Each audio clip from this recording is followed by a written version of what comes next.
Hello, welcome back to Suspended Fanimation. I'm your host, Dennis Bithoulkas, and it's time for Star Wars The Bad Batch, Season 1, Episode 4, Cornered. Welcome, everybody. Let me take care of some business first, and then I'll talk about some of the stuff that's in the background, too. But let me take care of some business first, then we'll get down to it. If you like what you see here, like, share, and subscribe. If you're still on the fence about subscribing, take a look at the video that pops up at the very end here, over the ears here. And if you like what you see there, hit that subscribe button down below there. Basically, what YouTube does, takes the algorithm stuff you've been watching and tries to match it as best as possible out of my vast video library and pops it up there just for you. And also, while you're down there, if you'll hit that share button, hit that like button, hit the like button, the share button, as well as the subscribe button. That's what I was going at. Also, if you want to know when I'm going to be on live again next, hit the bell down below. It's a 50-50 chance of YouTube actually notifying you. Best thing to do is go to suspendedfanimation.com. Take a look at the schedule I have up there. I change it out every week. Also, I have all the links to my social media, so Twitter, Instagram, Patreon. I also have the links to this YouTube channel page, my Facebook page. And for those of you who still have Facebook, a Facebook group page where you guys can post stuff and chat amongst yourselves. All right. So, yes, I did fly down yesterday to Disneyland and flew back again last night. And as a result, I did get some prizes for this particular section, the Bad Batch. So, on the season finale of season 1 of the Bad Batch, the mug that you see here and the ears, these little light up ears here, it's a little beret kind of thing with some Star Wars stuff, and that's what that's all lit up. Those are going to be the first and second prizes. Roughly, they're the same price, that I bought, so there's no price difference really. It's just, and it's going to be the same kind of stuff going on. Yeah, and yes, I did get an R2D2 mouse ear hat. I got some little doodads all over the place over here. Yes, it is a Sith holocron right above me here. I know more because I know you're here for the prizes. And I've got maybe another Titans poster for you on the way. So, with that said, spoiler alert, I am going to spoil the episode. If you have not seen the episode, go and watch it. Come on back. This will be a video. You can comment down below in the comment section. All right. Yes. Okay. All righty. So, our group is still on the run, but they're running out of funds now at this point because they're not living on the government dole anymore. They need to make their own way in the verse, and that's the way things are for the rest of us too. So, what do they have to do? Is they need to hustle and make some money, which means Wrecker might be stripping for a living pretty soon, and they end up on a planet called Pantora. And they need to change out basically the signature of the ship. There's basically a drive signature and all that kind of stuff, which is really embedded inside the ship. So tech needs to land in order to change that out. They also need to get food because they're out of food at this point. They need money in order to get food. So Hunter's working on that. So there's a few things that are going on in this episode. And who do we end up meeting? Because there's now a price out on all of their heads, and especially Omega, because Omega is wanted back alive more than anything else. But we meet a very young Fennec Shand, who, of course, we know from The Mandalorian. But this is her in her glory days, her bounty hunter glory days. And, of course, voiced again by Ming-Na Wen. Ming-Na Wen. There we go. Yeah. Mind was not as easily it's not put together all that well anymore, my mind. So of course what ends up happening is Hunter fools a pawn shop guy into buying tech as a robot. They dress up Echo. They dress up Echo as a robot because of his arm and how he's not going to pass people are going to stare at him basically if he's in the street. So he kind of dresses up as a droid, and Hunter sells him for 3,000 credits to a pawn shop guy. And he basically says, hey, when I give you the word, you come on out. And basically we're stealing from this guy is what he's doing. So instead, what does Echo do? Echo uses the droids that are already there to help them fix the ship because they need to fix the ship really, really fucking fast. In the meantime, Fennec ends up meeting up with Omega, and Wrecker is behind on everything. Basically, he is always running towards the action but never gets there, is what happens. So, kind of a good introduction to Fennec, a little introduction to her younger years. It's a frenetic episode. I mean, we get a lot of stuff that is in motion, but not too much. I guess you could say we don't move the story along all that well. It's mainly a lot of action that's happening, a lot of busy work, if you will. But no, we're not getting to a little bit more of the plot of what's going on in the season and what they need to do, and of course the overarching plot too of what the Kaminoans actually have in store for the clones as well.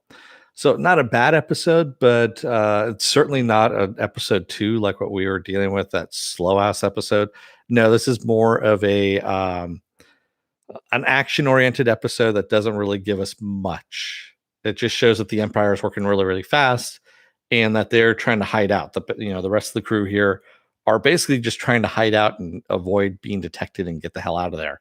So, and of course, they're going to need money in order to do this. So, we're going to find out what happens with that. If they're going to become bounty hunters, maybe, or if they are going to sell their services for something else, mercenaries, that kind of thing. We don't know, but we'll find out. So,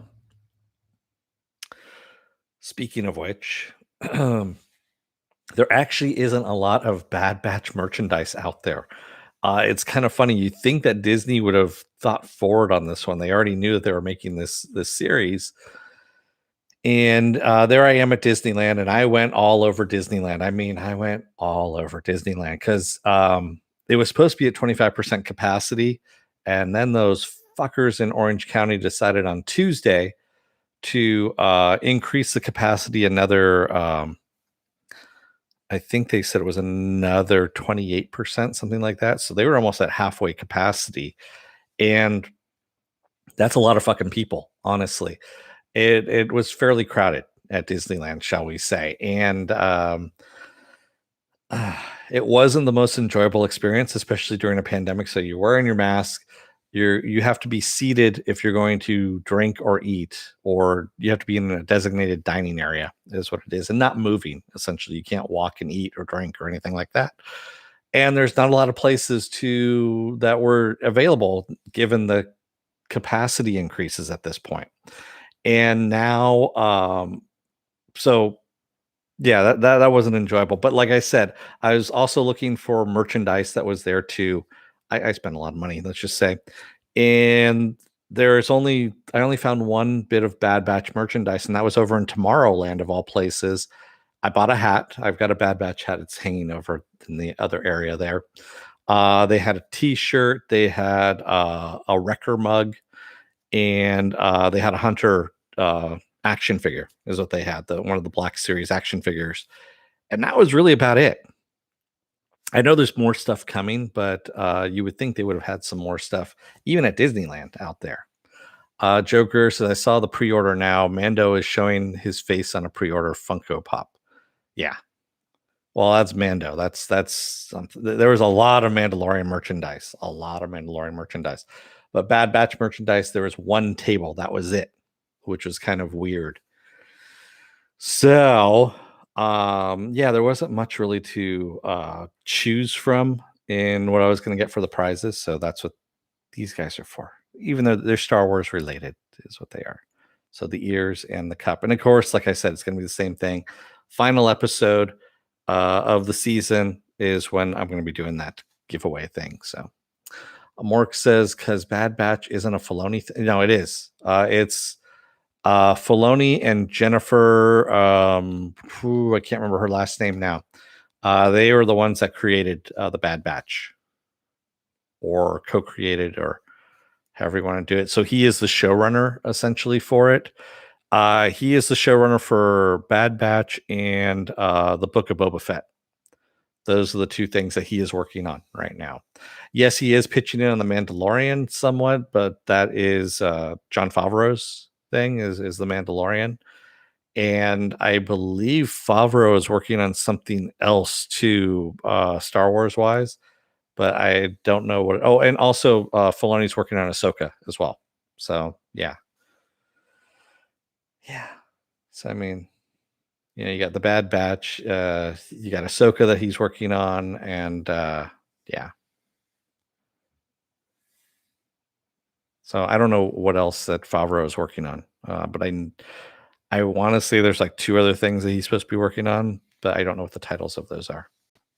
Yeah, but we'll find out in coming months. I'm pretty sure of it. But and also this guy over here, it's another child, kind of like what I got here. That little egg thing.